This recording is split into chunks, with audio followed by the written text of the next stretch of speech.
Buenas noches, bienvenidas todas y todos a este programa de análisis y debate del Canal 44. Con todo respeto, como siempre, muchísimos temas en la agenda y hoy tenemos un cargado temario para discutir y, por supuesto, le doy la bienvenida a mis compañeras. Sonia Serrano, ¿cómo estás? ¿Qué tal, David? Buenas noches. Pues bien, listos ya para platicar de la agenda de temas que tenemos este día. Diego, ¿cómo estás? Buenas noches. Hola, Sonia, muy buenas noches a todos, bienvenidos, bienvenidos. Y hoy tenemos el gustazo de tener remotamente, pero remota, a Ibabel Arroyo. Ibabel, ¿cómo estás? ¡Qué gusto! Qué gusto estar nuevamente en este programa de debate en el que espero que no estemos de acuerdo. Perfecto. Saludos a todos. Ya nos encargaremos de no estar de acuerdo. David. Pues gustazo, Ibabel, ya estamos de nuevo el equipo completo, así que adelante. Vamos a comenzar con un tuit internacional a propósito de las protestas en Israel.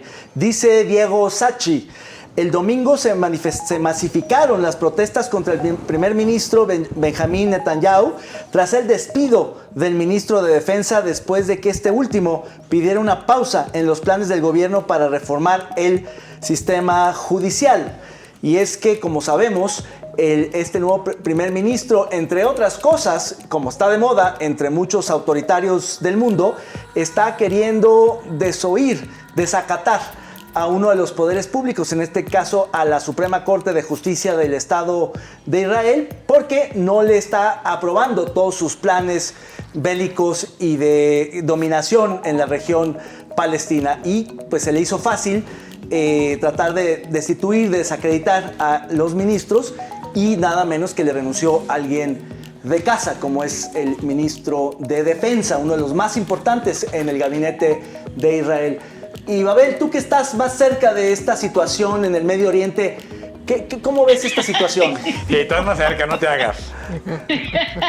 Oigan, la verdad es que a mí me tiene preocupada la situación en Israel, pero al mismo tiempo me genera mucho optimismo ver cómo topó con muro con la sociedad un proyecto de reforma que lo que buscaba era que la Corte en Israel ya no pudiera fallar en contra del Ejecutivo y que no pudiera bloquear leyes y normas que impulsara el Legislativo que fueran en contra de los principios del Estado, porque es una cosa muy extraña, porque ahí no podemos decir que fuera en contra de la Constitución, porque no tienen una Constitución como nosotros escrita. la conocemos. Sí, pero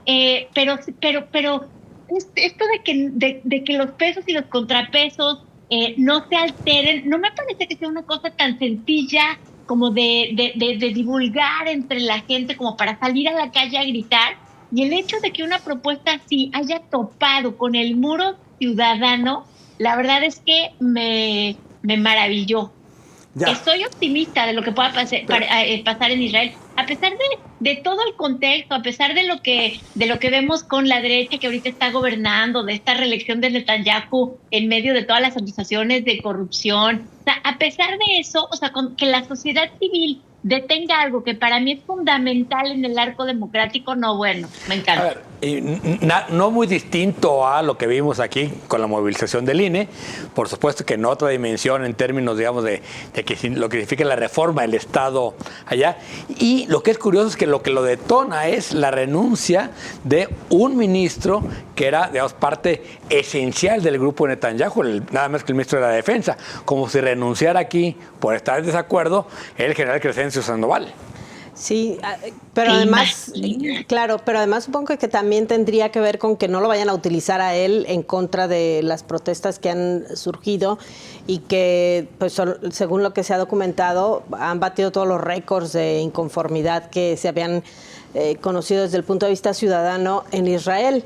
Esta tentación de los dirigentes de las naciones, ¿no?, de considerar que sus decisiones, exactamente, de quitar, exactamente, de quitar estos obstáculos legales o estos obstáculos que por la vía de la ley se tendrían que frenar los excesos desde el poder, no les gustan, y entonces era esta reforma que se presentó desde enero la que ha estado pues causando inquietud, porque no nada más implica quitarle atribuciones a la Corte o quitarle peso a las resoluciones de la Corte sobre las decisiones que tomen el Parlamento y el Poder Ejecutivo, sino que también, ¿sí? Exacto, sino también lo que tiene que ver con los derechos de los ciudadanos, ¿no? Yo platicaba con un analista político del Medio Oriente judío de la Universidad de Nueva York y le preguntaba cómo había sucedido que se movilizara tanta gente en Israel. Sí, y le decía que medio millón en un país de 10. Exacto, claro. La proporción es brutal, es el 5%. Sí. Es el 5%. Y lo que me decía es que la sociedad israelí, a pesar de que en ciertos temas hay un consenso muy grande, como en la defensa del territorio, en otros se está construyendo un consenso inverso, que es en la liberación y respeto de los territorios ocupados o en la búsqueda a toda costa de la paz en la región. Es decir, ya están cansados de décadas de desgaste. Entonces dicen, claro, no, es que no podemos poner en riesgo lo avanzado. No importa que tengamos que sacrificarnos un poco. El bien superior en este caso es la pacificación definitiva de la región y el reconocimiento final de los territorios ocupados de la Palestina como un país más. Claro. Y por eso salen tantos, incluidos muchos, del grupo y del partido de Netanyahu, de la derecha, que dicen, no, es que por ahí no va. Estamos de acuerdo con el primer ministro, pero se equivoca en querer eliminar un contrapeso fundamental de una democracia muy funcional como la israelí. Incluso la pérdida del apoyo de Estados Unidos, ¿no? Que Biden ya le pidió que le baje a la reforma, ¿no? Que le baje. Sí, no. Exacto. Oigan, Netanyahu ya no va a tener para dónde hacerse, la verdad, porque parte de las cosas que le ha estado bloqueando el Poder Judicial tiene que ver con la coalición que hizo con la derecha, mucho más nacionalista y religiosa para poder gobernar, porque no lograban formar gobierno. Entonces, ahora que ha decidido pausar esta propuesta, queda mal ante la coalición con la que está gobernando. Esa coalición se puede deshacer y al mismo tiempo no puede empujar la propuesta porque tiene una crisis en el país. Entonces ya Netanyahu está como valiendo gorro, ¿eh? Sí, no, y hay que ver cuál es la nueva generación que llega a gobernar Israel, que eso va a ser interesante. Si hay un recambio no solo de gobierno, sino un recambio generacional. Porque este es uno de los que repiten y es de la vieja guardia, de la vieja clase política. Vieja guardia, pero de los 90 casi. Parte de la crisis de Israel es que los liderazgos emergentes todavía no son suficientemente conocidos. Israel vive mucho de las viejas glorias pasadas. Vamos a ver después de esta crisis si surgen los famosos. Pero interesantísimo eso que decían de que Estados Unidos ya no es incondicional de Tel Aviv. Hay un repliegue de Washington, tiene demasiados frentes abiertos.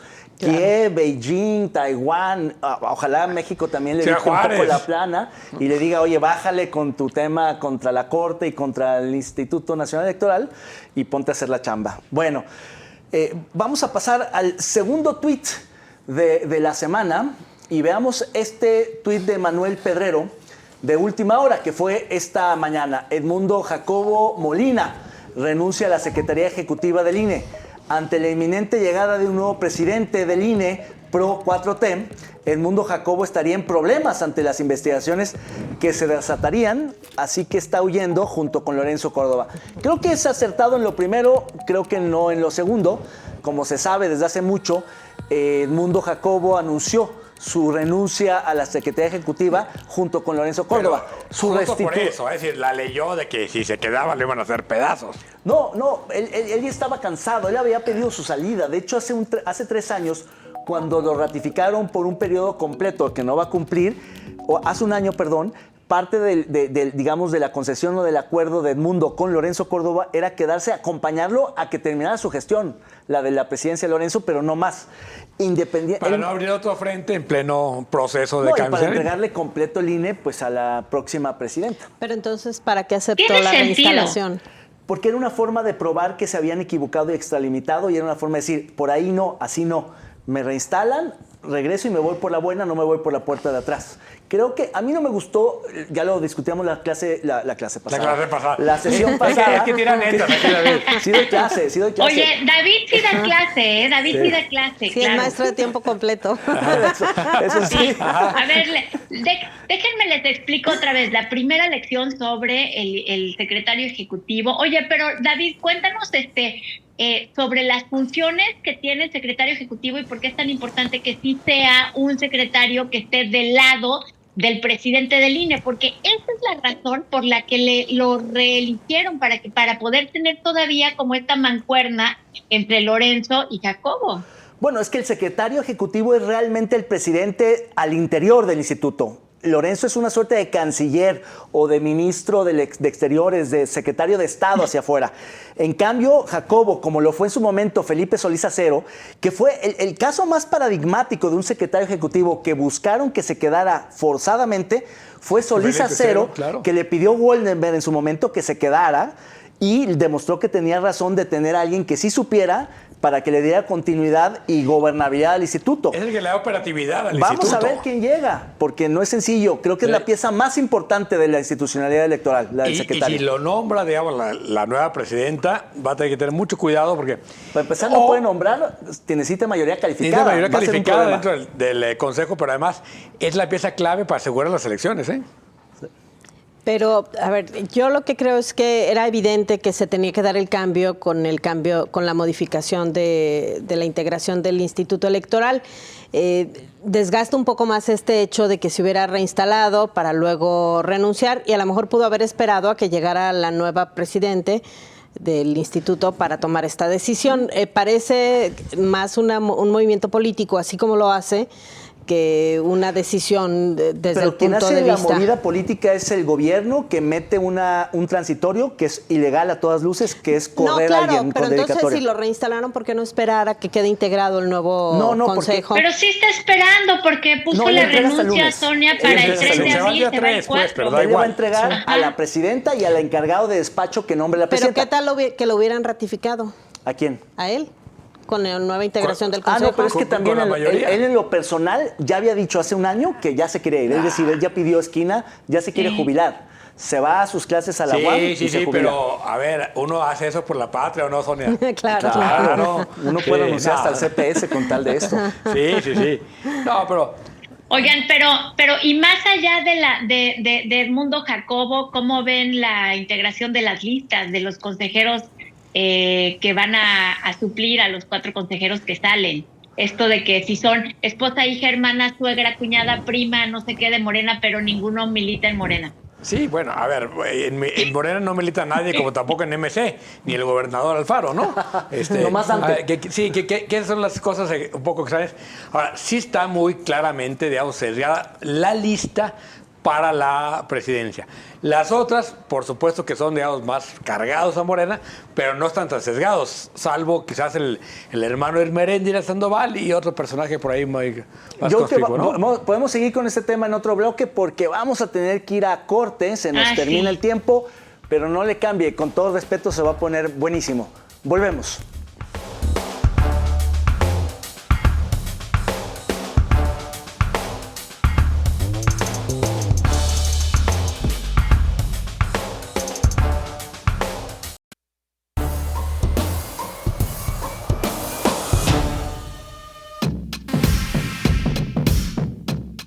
El ministro Lainez otorgó una suspensión a las reformas electorales conocidas como el Plan B, por lo que el proceso electoral de 2023 deberá de cumplirse con la normativa anterior. Mientras eso sucede, se prepara el Plan C y Morena ya tiene a sus aliados para ser elegidos como próximos consejeros electorales.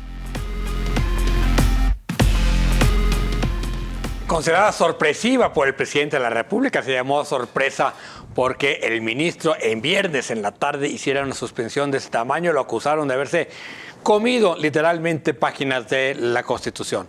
Sin embargo, sí hay antecedentes de este tipo de suspensiones en aras de la reforma del 2011 que garantiza los derechos humanos sobre cualquier otra instrucción legal. Lo que hace el ministro Lainez, es decir, por lo pronto, para no poner en riesgo el derecho al voto, mientras discutimos, se quedan las mismas normas hasta que se discuta en la Corte. Esto, por supuesto, que no ha gustado nada a Morena, al presidente, al secretario de Gobernación. Sin embargo, pues viene el gran debate y el famoso Plan C, que es la toma del control del instituto. Y vamos a ver si la nueva presidenta no se desiste del amparo. ¿Cómo la ves, Sonia? Tú que sabes de estas cosas. Bueno, yo creo que es lo mejor que podía suceder en este proceso legislativo. Las medidas cautelares, como es el tema de una suspensión, tienen justamente ese objetivo, ¿no? Que cuando se resuelva el daño no sea irreparable para ninguna de las partes. Es decir, todo se queda quieto mientras se hace un análisis jurídico a fondo. Y creo que eso es exactamente lo que se necesitaba en medio de la polarización que hay en torno a la reforma electoral, y más porque está en puerta el proceso electoral. Creo que a partir de ahora lo que uno podría esperar es que la Corte dé una revisión jurídica real a esta reforma y pues que en tiempos suficientes, con la revisión y la discusión suficiente, se pueda tener un marco legal adecuado para los procesos en el país. ¿Qué vendrá y cuál va a ser la reacción del gobierno federal? Híjole, yo esperaba que el gobierno asumiera con mayor tranquilidad esta suspensión. Ya vimos que no, que el presidente advirtió que pues que viene el plan C, ¿no? Pero, le encanta al presidente tirarse también contra las cuerdas y hacer el pancracio. ¿Tú cómo lo ves, Ibabel? Sí. No, para empezar, no sé por qué Sonia creía que el gobierno federal iba a tener una reacción mucho más tranquila. Sonia, eres demasiado optimista. Sí, no. ¿De cuándo se ha visto? ¿No? Y además, ¿sabes qué? Que la reacción, la que a mí me sorprende es más bien la de la oposición, porque sí creo que hay demasiada fiesta. Leí tu artículo, Diego, y creo que tienes toda la razón. O sea, esta cosa de celebremos porque ya lo detuvimos es bastante apresurado.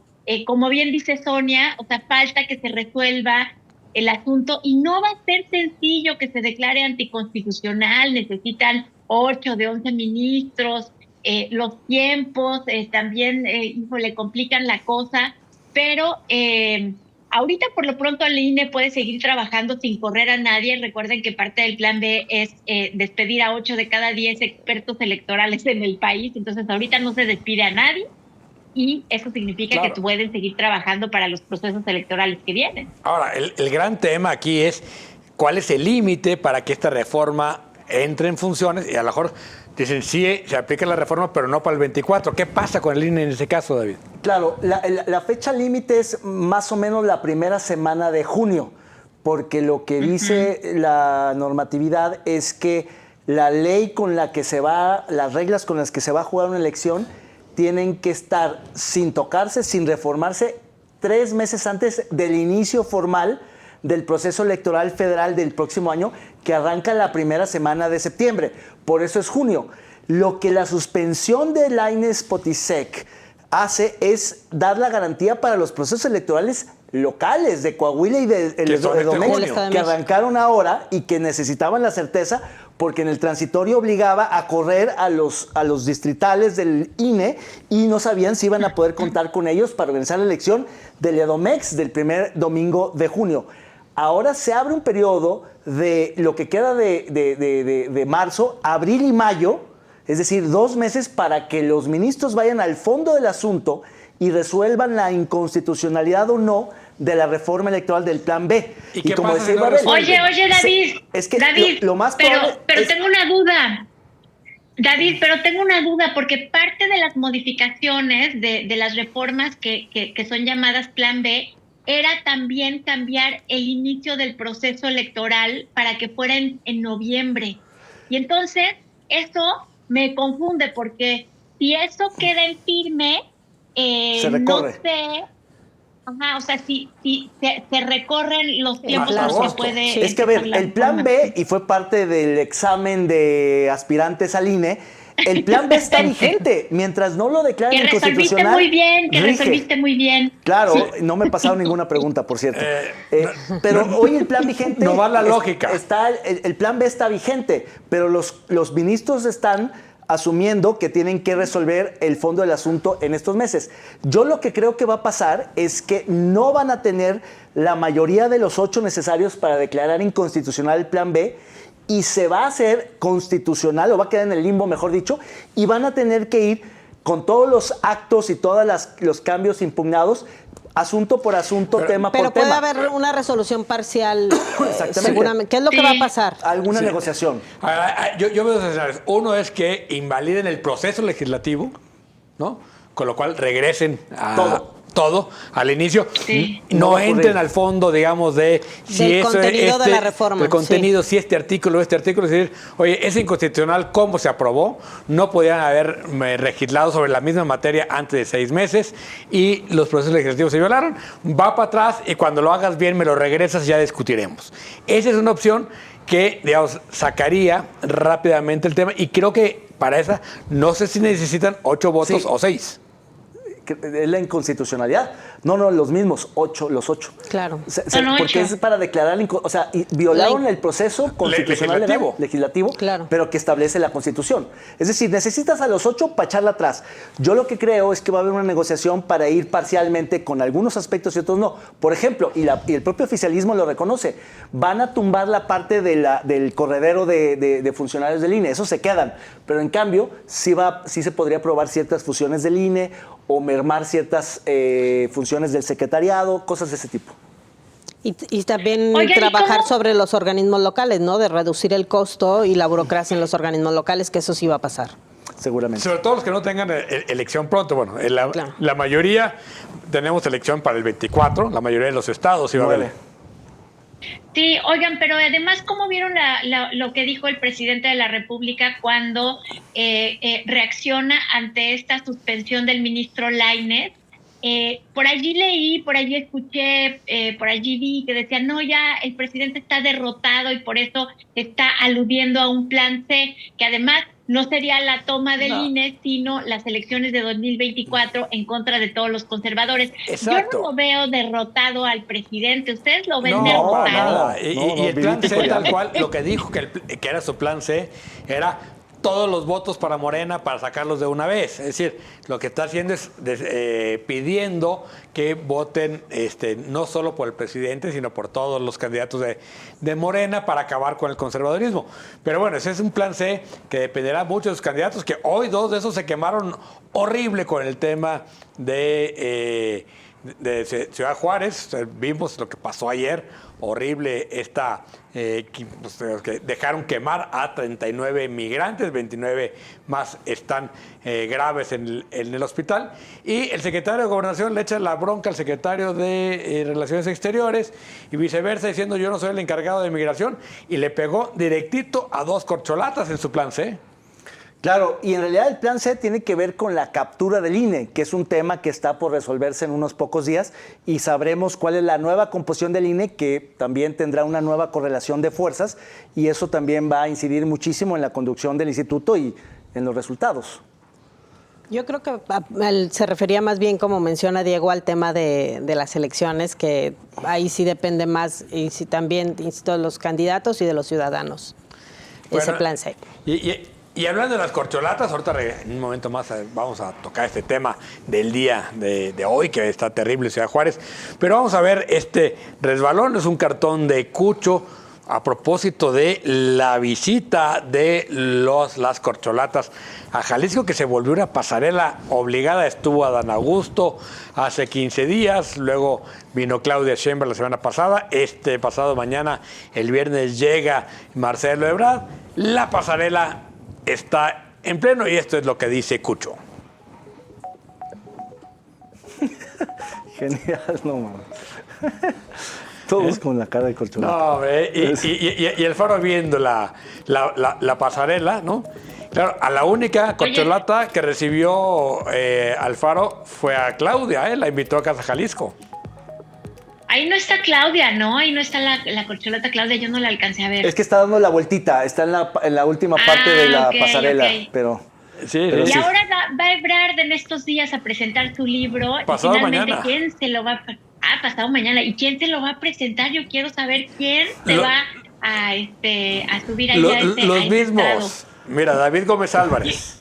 Diego Mara Petersen. Robles. Ah, no, tú no, Diego. No. Diego es el presentador oficial de Jalisco. ¿No estás esta vez? ¿Por qué? No a los políticos, David. David, ¿es en serio que tú vas a presentar el libro de Marcelo Ebrard? Claro que no, ¿verdad? Sí, claro. Sí, por supuesto. ¿Cómo ves? Para que veas, ¿eh? ¿Por qué haces eso?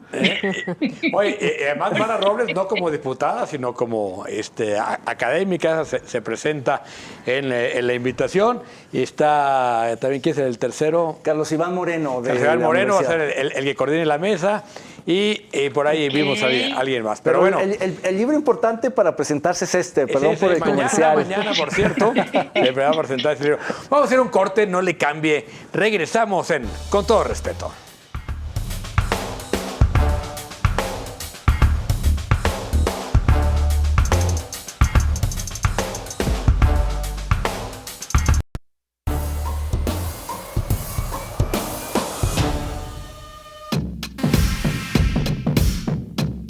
No hay conflicto con Dante, dice Enrique Alfaro. En la renovación del Comité Municipal de Zapopan, el gobernador se encontró con el presidente del partido, Dante Delgado. En un breve mensaje, el gobernador se dijo respetuoso de sus decisiones, aunque no siempre las comparta, pues fue notoria la molestia por la renuncia a las candidaturas en las elecciones de 2023.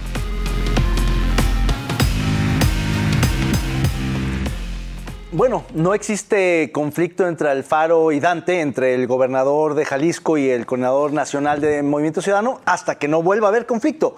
Lo cierto es que se le acaban las barajas a las cartas a Dante Delgado.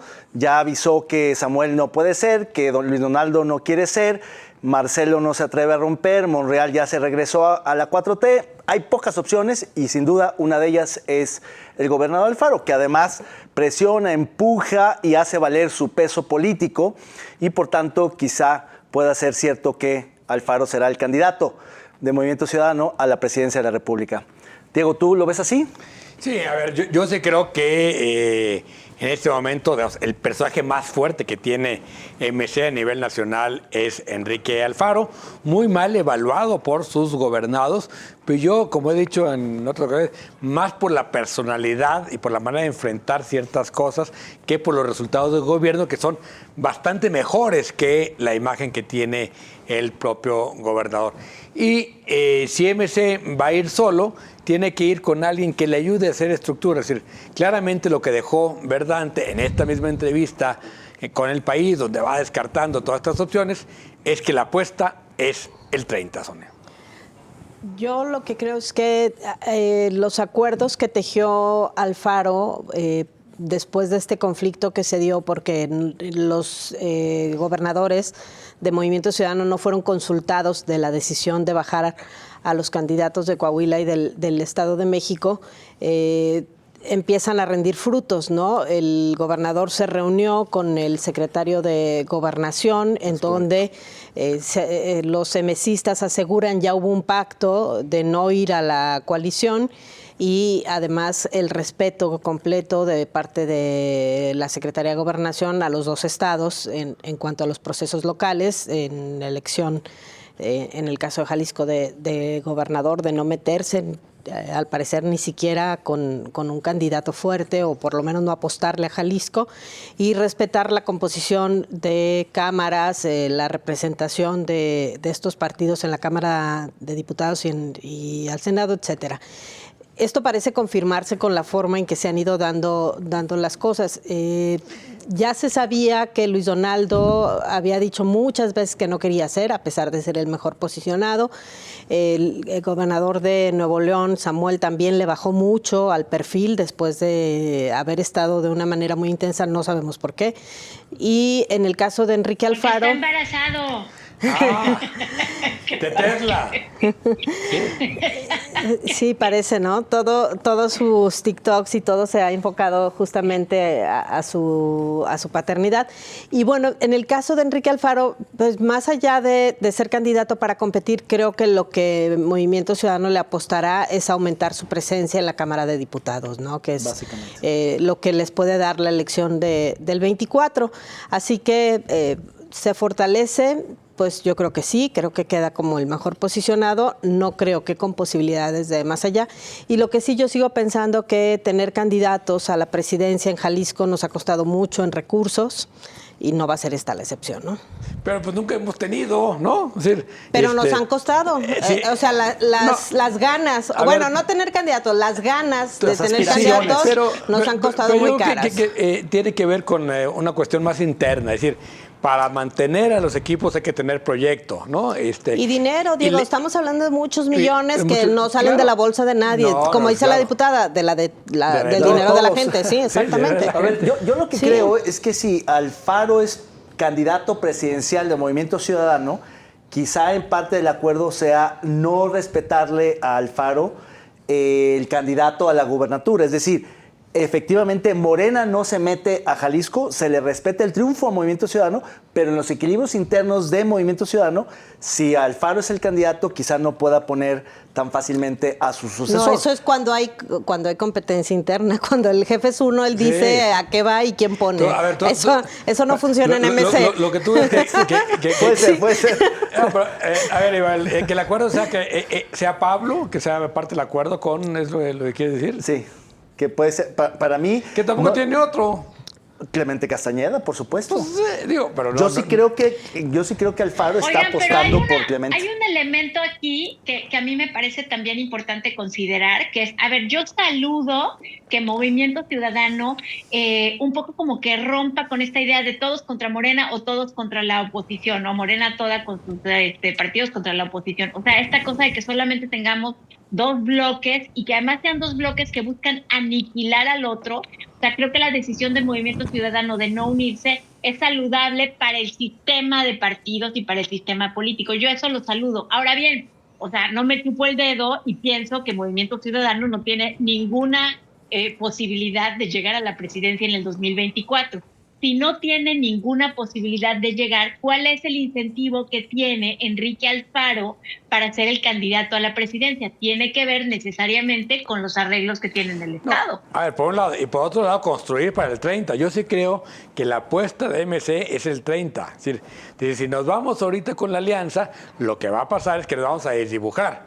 Si nos vamos solos y logramos hacer estructura en otros estados, porque para eso son las elecciones, para los partidos de crecimiento. Es el modelo Jalisco, ¿no? Eso hicieron aquí. Exactamente. Y creo también que efectivamente Alfaro, aún perdiendo como candidato a la presidencia, se convierte en el hombre fuerte de MC, quien le disputaría el liderazgo al propio Dante Delgado y quien colocaría un montón de diputados y senadores y quien regentearía muchas otras candidaturas en otros estados de la República, no solo en Jalisco. Es decir, él gana perdiendo y el estado también gana con un gobernador interino que permitiría despresurizar muchos de los conflictos locales. Es decir, creo que casi todos ganan. Esa fuerza, David, Hugo Luna ya va a la hacer No, tiene. Enrique Barra Pedrosa.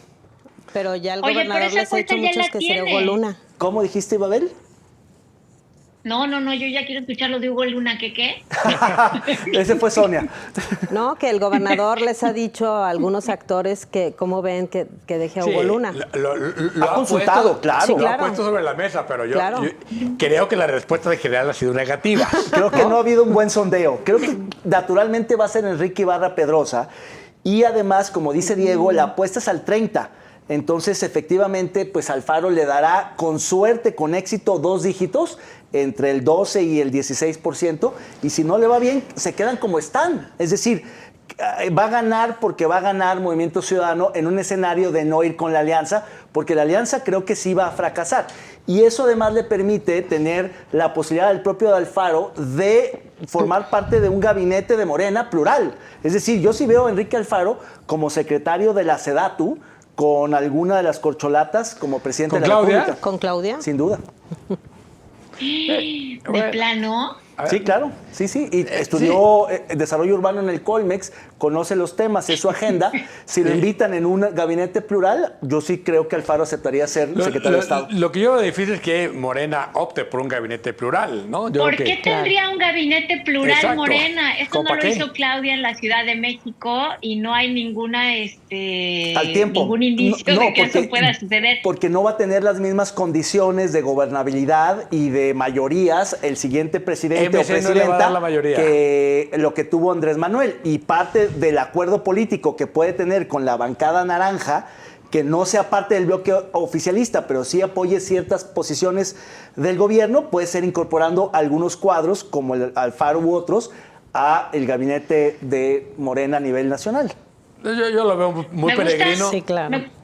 Sí, me gusta tu imaginación, David, porque Sí. o sea, está bien porque podemos ver como todos los escenarios sobre la mesa y me deja pensando si esto es posible, si no. Yo lo veo más complicado y a mí me parece que la fuerza que tiene Enrique Alfaro y que podría tener para el 30 con elecciones del 24 no necesariamente pasa porque él sea el candidato presidencial. Y el problema de gobernabilidad de Morena va a ser interno, ¿no? O sea, yo creo que el gran problema va a ser quién va a gestionar ese desmadre que es Morena, que no sea López Obrador, ¿no? Es decir, entonces, en cuanto llegue el siguiente candidato va a tener un problema interno Por eso muy fuerte. dijo Claudia que y le van gustaría. a tener que repartir a los diferentes Claro. grupos las posiciones. Pero Y de no Morena. De Morena, claro, para tranquilizar Claro. las aguas. Claro, porque Morena Sí, difícilmente claro. va a tener el mismo número de diputados y senadores que ahora Claro. tiene. Y ya lo dijo Claudia, Y no si yo tiene soy líder. presidenta, quiero que estén Marcelo y Adán conmigo en el gabinete.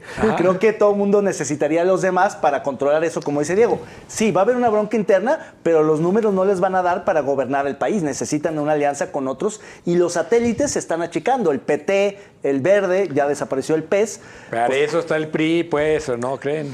Y en lo local yo creo que la decisión la va a tomar Alfaro, no creo que sea Sí. otra, y yo veo a Lemus ya más tranquilito y más replegado.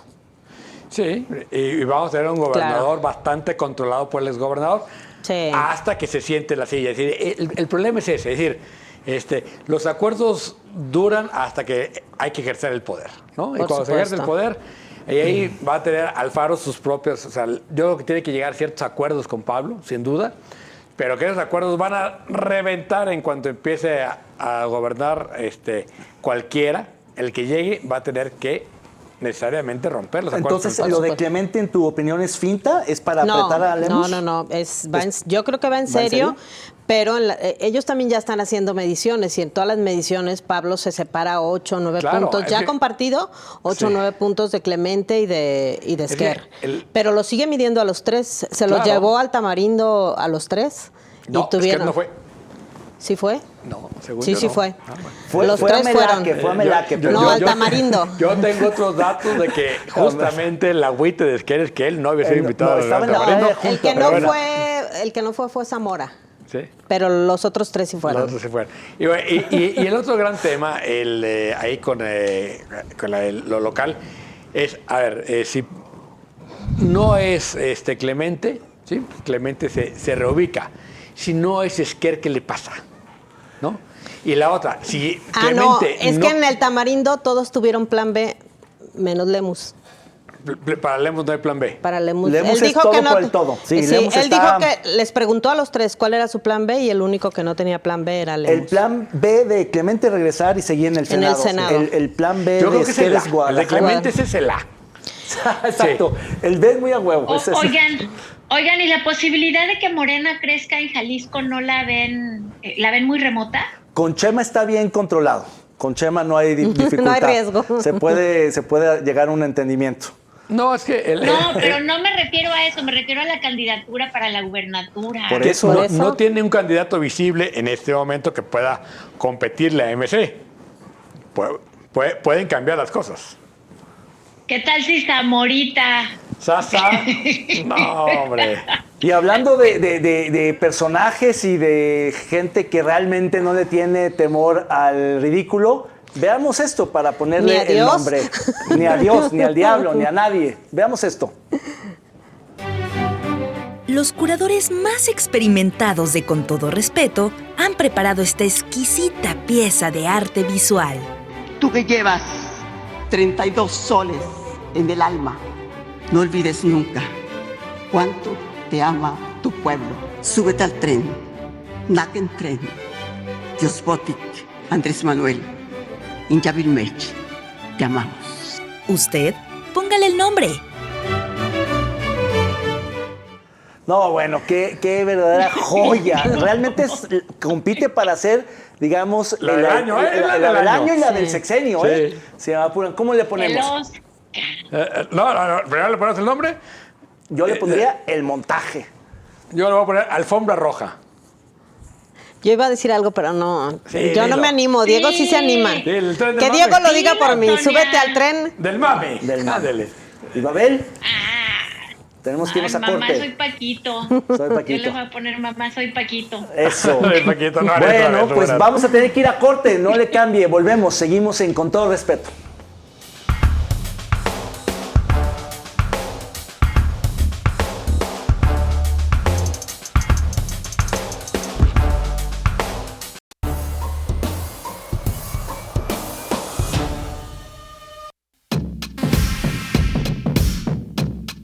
Comienzan las campañas. Este domingo comienza el proceso electoral en los estados de México y Coahuila. Si así como empiezan, terminan el 4 de junio, todo parece indicar que el PRI perderá con Delfina Gómez en el Estado de México, rompiendo más de 90 años de gobierno tricolores. Pero el hegemónico partidazo mantendrá el gobierno coahuilense. En un clima de polarización como el que estamos viviendo en Jalisco, hay por lo menos 2 partidos que podrán perder el registro si no se suman a una candidatura de alianzas, Futuro y Hagamos. Mientras que el PAN trata de afianzar una alianza nacional con el PRI y el PRD, el Verde parece que seguirá con Morena al son que le toque.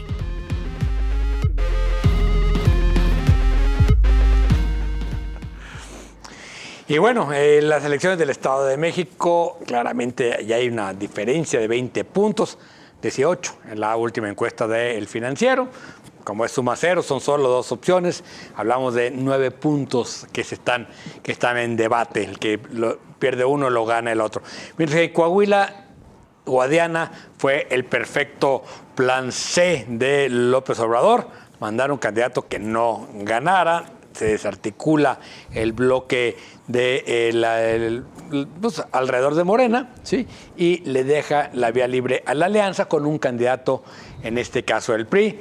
Desde Dante hasta muchos otros han dicho que está arregladísima esta elección, Sonia. Sí, hasta le quitaron la emoción, ¿no? Con esta, ahora sí que yendo a aquel concepto viejito de las concertaciones, le quitaron la emoción a los procesos de 2 estados en donde pues hay antecedentes de mucha corrupción, de mucho autoritarismo por parte del Partido Revolucionario Institucional. El tema de las deudas son además de los estados que tienen más problemas financieros, y aún así parece que todo esto queda a un lado y se arregla desde la presidencia. Claro. ¿Quién se queda con quién en este reparto, no? Y Babel, ¿tú cómo la ves? Híjole, no, pues, ¿qué quieren que les diga? Yo estoy totalmente de acuerdo con Sonia. Es una tristeza que regresemos a la noción. Fíjense, lo último que dijiste, Sonia, me llamó mucho la atención. O sea, esto de que desde presidencia se arreglen las elecciones. Ahora, esto es una noción, o sea, es una suposición, no es algo que podamos demostrar, pero que ya lo estemos poniendo sobre la mesa, que ya lo pensemos, que ya lo tengamos como sospecha, me parece gravísimo. Esto por un lado. Y por el otro, sí, yo todavía todavía creo que puede pasar algo. Sí, yo también creo que las campañas mueven cosas y lo que está pasando pueden mover muchas cosas, David. Sí, yo creo que se va a cerrar la diferencia entre Morena y sus aliados y la alianza opositora en el Edomex, pero sin duda va a ganar el oficialismo. Creo que lo que importa en ambas elecciones locales son las implicaciones de cara al 24. Creo que en la alianza del Edomex el gran perdedor será el PRI, que no solo entrega el Estado, sino que se está desmoronando en el Senado, que está recentralizándose en un líder muy polémico, que es Alejandro Moreno, y que va a empezar a coquetear con la posibilidad de ir con el oficialismo en las grandes mayorías que se van a requerir. Creo que el PAN va a achicarse un poco, pero va a salir fortalecido y quedará como la única oposición además, de este país, porque ni siquiera MC, que decidió retirar sus candidatos. Claro. Se ha dicho que MC va a ser la segunda fuerza política en el 24. Yo no veo cómo retirándose de las elecciones, Claro. pero el PAN sí va a capitalizar. Esto que dices, David, perdón, pero el tema del PRI me parece muy relevante porque el grupo fuerte del PRI, el grupo Atlacomulco, ¿El del Edomex? que es el del Estado de México, se debilita ante el liderazgo de Alito. Y es como, Y pierde. seguramente, Entrega Alito la está plaza. pensando justamente en eso, ¿no? Claro, él dice, si pierdo, me deshago de mis enemigos internos. Claro. Y ya negocio. Atlacomulco entrega la plaza. Y bueno, referente a los dos partidos que pueden perder el registro, pues sí, efectivamente se va a polarizar la elección. Vamos a ver. Lo curioso es que claramente acá- Hagamos va a ir en la alianza opositora. Futuro, quién sabe qué futuro le depare. No sé si ven algo así a bote pronto. Pues Pero yo, tal vez para alcanzar el porcentaje de registro sí le da. O sea, tiene perfiles normalmente que... Yo creo que Futuro, que no se ha decantado y que ha jugado muy en solitario, naturalmente pondría un candidato, así sea de sacrificio. Creo que Kumamoto Claro. sería el kamikaze Kumamoto, simplemente para salvar el registro con 5 o 7% Y- en Claro. una elección. Y creo que Exactamente. sería una función loable de Pedro. Bueno, ahora, ¿cómo va a afectar, Ibabel, lo que vimos en Ciudad Juárez? Es decir, va a ser, como se ha dicho, el ABC de López Obrador, es decir, esta gran tragedia que no se puede explicar, va a sacrificar gente en su gabinete. ¿Cómo ves lo de Ciudad Juárez? Híjole, sí tiene que haber alguien que asuma la responsabilidad política de lo que vimos. En el primer segmento, Diego, tú dijiste, y lo dijiste muy bien, que vimos que dejaron que se quemaran, o sea, no se quemaron, dejaron que se quemaran 39 migrantes que estaban detenidos en el Instituto Nacional de Migración. Eso es responsabilidad absoluta del Estado. Y no importa si se echan la bolita el secretario de Gobernación y el secretario de Relaciones Exteriores, el Estado mexicano es responsable por la vida de esas 39 personas y las que faltan, porque más de 20 están Claro. en una situación Crítica. de gravedad en el hospital. Entonces, híjole, Y esto si puede hacer el ABC, no sé, Pero está... tenemos que exigir responsabilidad política. O sea, por lo pronto, el Instituto Nacional de Migración, ahorita a la cabeza. Vámonos. claro, pero a ver, claramente, el otro tema es que esto es después de una redada, que eso es otra cosa que... o sea, Claro. estas redadas que ya no hay, porque no somos iguales, esto es resultado de una redada, mandan a los hombres a un lado, mujeres y niños a otro, y a la hora que se enteran que van a ser deportados, prenden el fuego, ¿no? Sí, claro. Todo esto tiene que ver con las políticas que se han asumido en materia de migración. El problema obviamente ha rebasado a México, que quedó en estas negociaciones con Estados Unidos como el muro de contención para que no Por las avancen. dobladillas de espinazo, ¿te refieres? Exactamente. Ahí seguro. Sí, y las condiciones en estos campamentos y lo que está sucediendo, a ver, aquí por ejemplo, nadie sabe que hay una especie de casa de seguridad a donde llevan a los extranjeros que agarran en revisiones absurdas como esas que había antes, que se subían los policías de migración a los camiones y solicitan documentos. Es terrible lo que está pasando en materia de En contra migración. de la Constitución, que ya en el Por artículo supuesto. primero defiende no En la los libertad mexicanos, de tránsito, a todas las claro. personas que estén en territorio mexicano. Por supuesto. Libre tránsito, certeza, no te pueden parar por tu aspecto, por tu Exactamente. apariencia, etcétera. No, es delicadísimo el tema. Yo sí creo que va a ser la tragedia que marca el sexenio. Difícilmente va a haber una cosa tan grande como esta.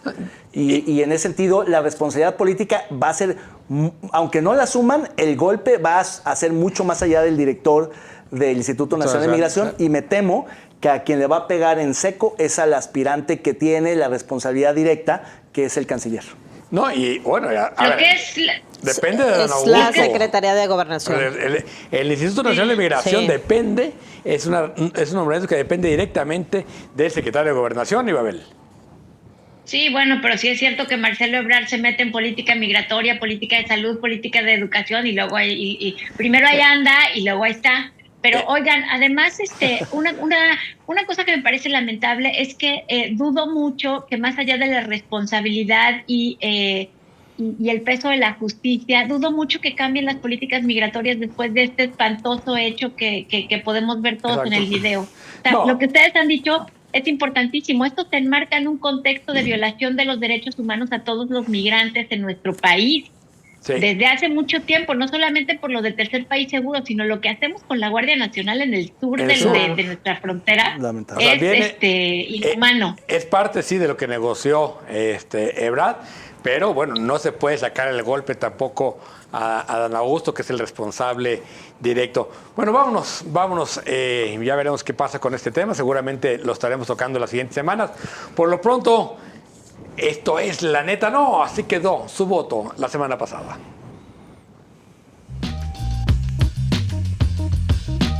El premio La Neta No para lo más lamentable de la política y el servicio público de esta semana es para Juan Carlos Holguín, director de Citeur, por el desastre en el mantenimiento de las líneas del tren ligero y trolebús. ¡Enhorabuena! Y mira que Sonia lo logró sin saberse el nombre del funcionario, ¿eh? Y no había salido, ¿eh? Es nuevo. Es nuevo y se la llevó toda. No he visto. Porque no has visto, pero es que es un desastre las escaleras eléctricas de todo el sistema de transporte urbano. Es un desastre. Sí lo he visto. Las líneas alimentadoras. En fin, candidatos para esta semana. Comenzamos contigo, Ibabel. Laida Sansores, por haber inaugurado una nueva categoría del amebotismo. El amebotismo nivel Laida. 4, nivel 4T. Sonia. Yo voy por el director de Migración. Francisco Garduño. Yo también voy a proponer a Francisco Garduño, director de Migración, que por cierto, su especialidad es en penales. O sea, él dedicaba a administrar tutelares y penales y no es coincidencia que le haya pasado esto. Yo me sumo con Ibabel porque sí, el laidismo es una categoría aparte, equiparable solamente con los regímenes de Venezuela, Cuba, Nicaragua y Corea del Norte. Un tete a tete solo entre dos candidatos. Vote usted, el director de Migración, Francisco Garduño, contra Laida Sansores por el carril 2. Ahora, bueno, muchas gracias. Gracias a todos los que nos vieron, nos acompañaron desde sus casas. Nos escuchamos, nos vemos con todo respeto la próxima semana.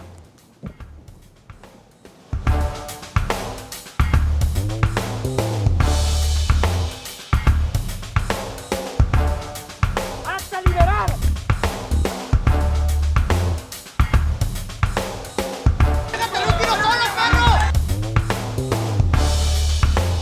We need strong borders